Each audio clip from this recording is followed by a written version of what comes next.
Misa, a Daywalker Vampire VTuber, and a streamer over on Twitch. Have you ever wanted to do a Subathon, a biddython, a Donothon, or a follow-thon but wasn't sure what to do? Or maybe have you run one before but didn't think it went well? Well, you've come to the right place.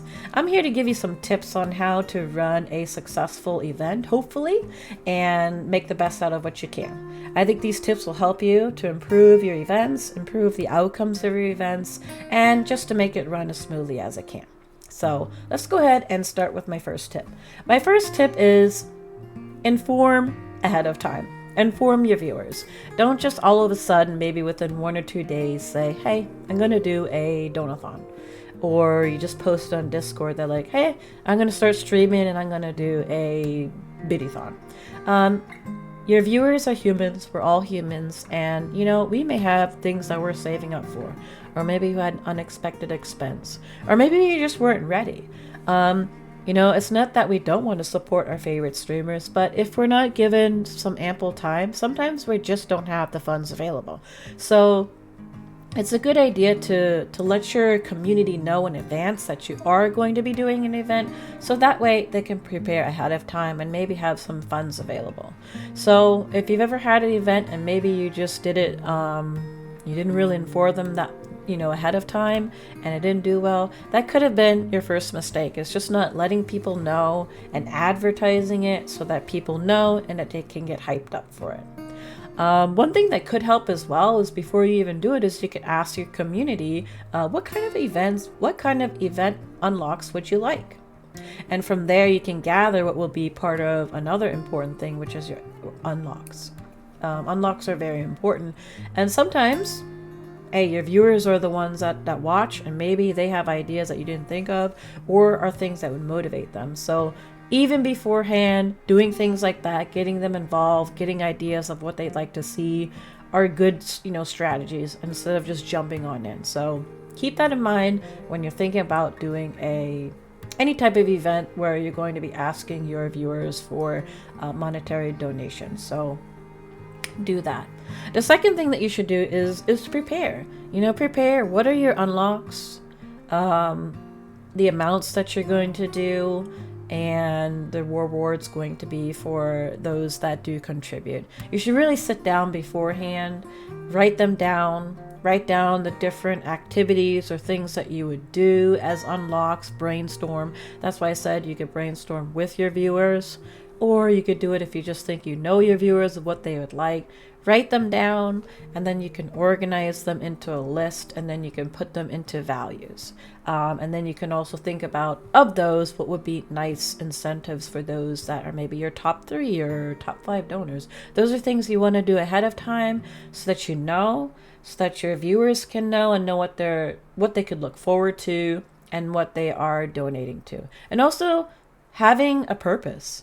Letting your viewers know what the purpose of this Donathon or Subathon is can be helpful, because if they know where the funds are going, it can motivate them to actually donate towards your cause. So definitely prepare.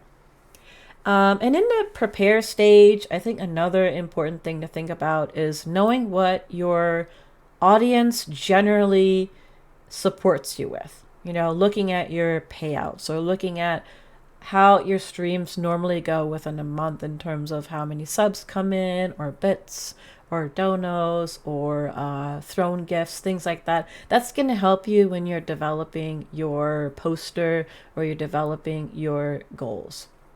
Because you don't want to come in and maybe be the type that gets discouraged by things and maybe gave yourself a large number and maybe you didn't hit it and are discouraged by it, or maybe your viewers are discouraged by not hitting certain goals. You can avoid that by really thinking about what your flow is in terms of your monthly, Twitch payouts and things like that, or YouTube payouts. What does it look like in a month? So what is it that you get from your viewers normally? That can give you an idea of the range in terms of your unlocks. As a rule of thumb, I'd probably say if you're a smaller streamer, you don't see a whole lot coming in, maybe cap it at about 300 or maybe even lower, depending on what you think your audience would bring in. If you generally do see some things coming in and you're kind of used to some support, around 500 is a good point of interest in terms of your goal. And of course, if things flow in all the time, doing a larger number like 1,000 or even more might be more realistic to you. Of course, the exception to that is if you're doing one of these events because you're having, like, you need to pay medical bills or life expenses or something like that, where there's just a need in life and you go to your viewers to help, then of course that would determine the amount needed. But if it's just an event that you want to do, you really want to be realistic in terms of what you normally see in terms of support from your viewers and adjust that accordingly. Now, that doesn't mean that you can't go higher. Like, let's say you generally don't see a lot and you put 300, you could get more. Or you put 500, you could get more. I find that a good reference to this is make your poster and your unlocks at the level that you think that you're going to get. And then make an extra poster with, beyond. Extra unlocks, I like to call it to my viewers and say, you know what, I think we'll only do this, but if for some reason we go beyond that, we do have extra unlocks, and it could be a poster that you didn't post that has extra unlocks that you just did, just in case they do go above and beyond what you think they may do. So that's another strategy that you can have, is have an extra poster just in case you maybe underestimated your viewers, which sometimes does happen, and just have that there for if they do. Or you can even entice them even more and say, if we do unlock everything, then you guys can come up with whatever you want. That's another thing that sometimes encourages your viewers when, they get to take charge and they get to have a say in that. So keep those in mind. So number one, inform them ahead of time, at least maybe by a week, I would say. And of course, prepare everything in advance so that when you do inform them, you have the information there that they can see and they know what they are, what they can unlock and what you're trying to achieve with your event. And of course, knowing your audience and what revenues are coming in and to base your unlocks around that is a good rule of thumb. And another one that I would say is if you're doing these, maybe you do these regularly, maybe you do this and it goes well. I think another thing that goes into knowing your audience is making sure you're not doing too many or not doing them too close together, because again, your audience are humans. They only have so much money. And if you're doing a bunch of these throughout the year or you're not spacing them out, you may find that you might not do as well, maybe because you just done one not that long ago and people gave an extraordinary amount of money, and maybe they don't have the same because maybe a month or two had gone by and they don't have those same funds. So for me personally, I don't think I would ever do more than 3 in a year. I've done 2, and I think is good. I think maybe 3 at max is a good thing. 2 to 3, I would say, because you don't want to drain your audience too much. And if they are givers, they'll be giving throughout the year anyways. And these events can be set up for, rather they be, an anniversary or a birthday, or maybe you're doing a debut or something like that. Or maybe you just need a new PC or something like that and you do an event like that. But kind of spacing them out and making sure you're not doing too many, not doing them too close together, so that your audience has time to recollect their money and save up for these type of things. You can always do smaller, like 1-day events in between, like Batsu streams or drinking streams or things like that are just a 1-day stream where if people donate or they sub or they gift something, something will happen and you can unlock in just a one-time stream thing. So that way it just doesn't seem like you're just trying to get money all the time. And it makes it more meaningful when you do these events. On the flip side, if you're not doing them, but you find that your audience is interested in you doing these type of events, think about it. Really think about it, because your audience, They watch you because they enjoy you. A lot of them, they want to support you. They're not supporting you out of force. A lot of them are supporting you because they want to. And if you're starting to hear that buzz from your audience that maybe they want you to do an event, it doesn't hurt to do it. No one is forced to give anything if you do an event.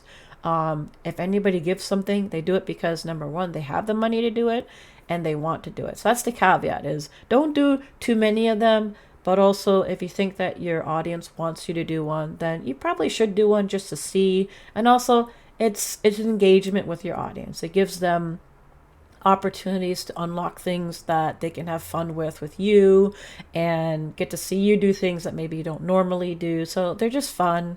And you know, just know your audience and know what they want and what they can do and what they can't do.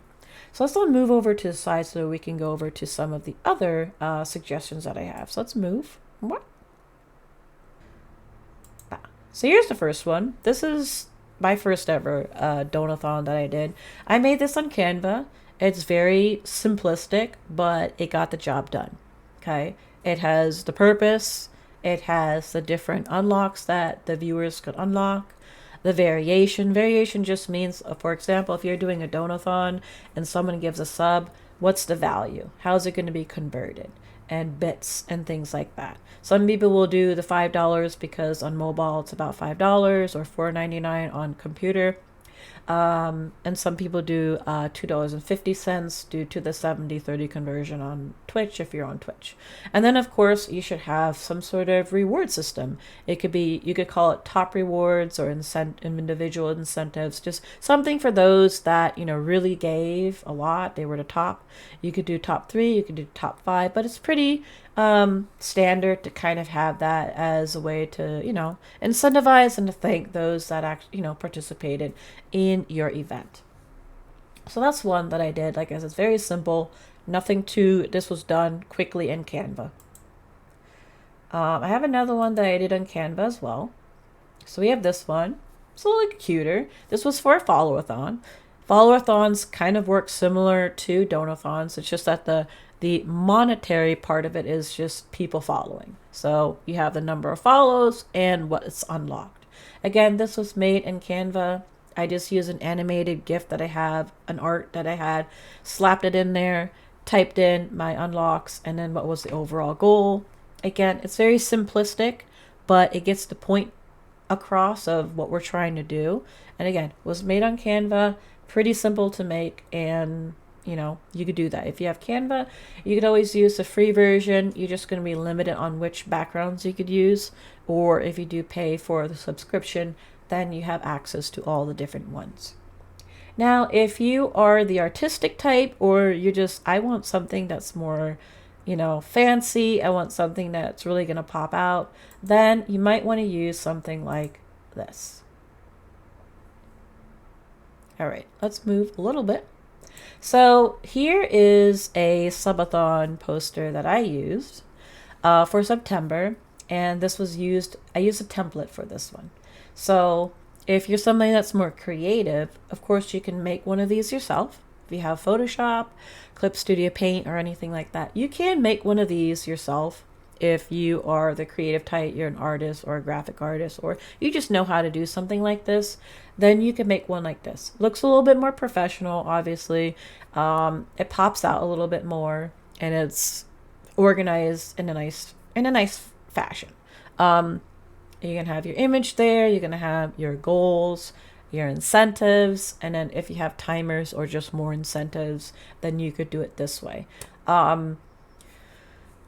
This is something, like I said, for those that really want to put in a little bit more time to make their poster. So this is good for when you're doing maybe a special event or a big event, or you just want your poster to look nice. So there's always that, but you don't have to. You can go with a simple one. The whole point of this is people just should be able to look at, what are your goals? Where are you at in terms of goals? What have you unlocked, not unlocked? And then what are the incentives? If it's a timed one, how much for the timer and things like that. So it's just good to have all this laid out, and then you can link to it during your stream so that people can look at it, and then have a smaller one for maybe to have on your screen as you stream. But this is a good one to use. Now you may say, but how? How do I do these? So let's go ahead and take a look at that. So we'll pop that off the screen and we'll go to the next one. Here we go. Okay, so we're not going to start with this one. We're going to start with this. So Canva. So I made a lot of mine in Canva, and really you don't have to do a whole lot here. You can just go to the home page, you can go to templates, and you can honestly just flip through the different ones. I like to do presentations for the larger ones and just kind of go through and look at something that looks interesting. Okay, this background, I don't know, I like this background. I could just type in my information here, then I could just customize the template. You know, I could get rid of the text, go in and change it up. So you can just find a background that you like, and then you can include elements. That's where I got, you know, the little sparkles from my one, the balloons and things like that. It's very user friendly. So there's Canva. Obviously, if you use the free version, it is going to limit what you can use. As you can see here, crowns are for pro, and if there's no crown, it's something that you can use on free. But it's simple, so if you don't know anything about graphic design and you just want something simple, this is the place to go. Now, what if you want those fancy type of graphics like I did, the September one? You could do it of two ways. You can rather create it on your own. So if you know how to make those graphics thing, by all means, that's awesome. Go ahead and do that. But if you're like me and you don't know how, I would suggest going over to Etsy. You can go to Etsy, you could type in Subathon, Donothon, anything like that, and you will get templates. You'll get lots of different templates of Subathons that you could pick from, okay? And if I move over here, you could see, I like this one over here on the side here. It's got the, this one right here, because it has, you know, the image there. I could put my art there, and then I could put all of my information in my sub goals. If I'm doing timers, I could change timers to individual incentives. You'll get a price of what they are, and they'll let you know if the file that you're getting is for Canva, PSD, or both. So if it's for Canva and you have Canva, you just open it up on Canva and you manipulate it there. Or if you have Clip Studio Paint, or if you have Photoshop, you can manipulate it there. But there's many different ones, different themes that you can pick from. You just scroll through. There's the one that I used right here. But they're different price points. And then, like I said, if you can open them up in Canva, and you can manipulate them there. Or if it's only a PSD file, then you can open it up in rather Photoshop or Clip Studio Paint. On the chance that you don't have those programs, but you still want to use one of these, I do have a solution for you. And that's this site right here called Photopea. Photopea basically opens up different file sources such as PSD, which is Photoshop. So if you don't have Photoshop, but you want to go ahead and use one of these, you could use this.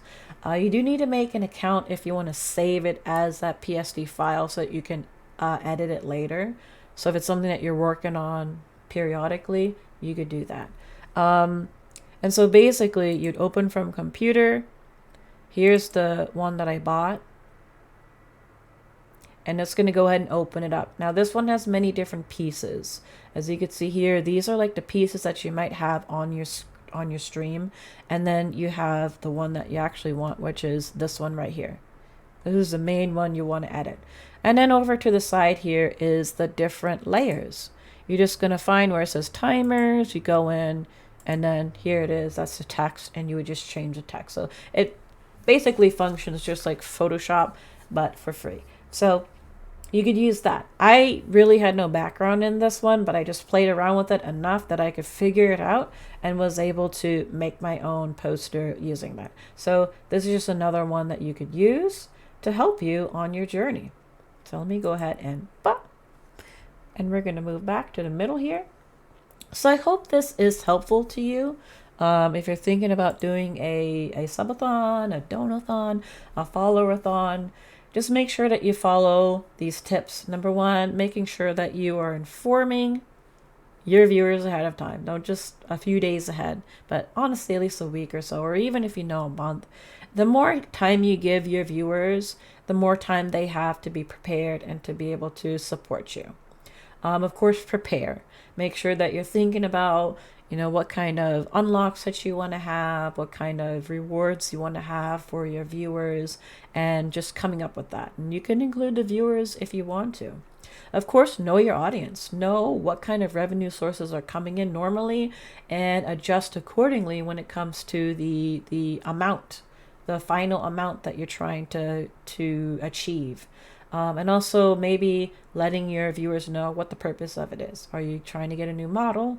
Or are you trying to upgrade PC things? Is it a life goal? Letting them know sometimes motivates them more to be involved. And then, of course, making some type of poster with the unlocks so it's there, people can see, they know what they can unlock, they know what's been unlocked, and it just gets everybody involved. And of course, like I said, not doing too many, not doing too less. If your viewers are wanting you to do an event, then try it out. It doesn't hurt. No one's forced. But at the same time, don't try to do too many and too many close together that your viewers just don't have the money to support you, and maybe that discourages you. Just spread them out and only do a few, and then you can always do like 1-day events if you want to do more. I think if you follow these tips, you should find some success. I hope that you do, and if you do, let me know in the comments if this was helpful, and I hope to see you again in the next guide. Bye.